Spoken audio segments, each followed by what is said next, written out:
La voce di Mina e le immagini delle fate ignoranti, la nuova serie che Ferzan Özpetek ha tratto dal suo film. La canzone si intitola Buttare l'amore. Paolo Sommaruga. Ora lo so cosa cerchi di più, ma non sono io.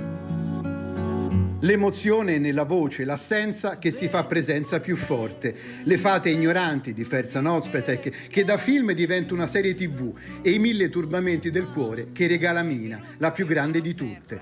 Buttare l'amore si intitola il brano scritto per lei da Gianni Bindi e Matteo Mancini. Forse un'altra me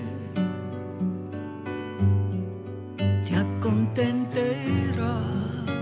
C'è una luna turchese diamante stanotte che può spezzarmi il cuore.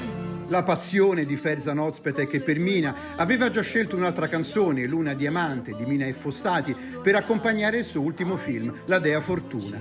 E così Perché passa il tempo, ma non passa lei, la voce che suona e canta come fosse un'orchestra nel golfo mistico delle nostre emozioni. va bene così.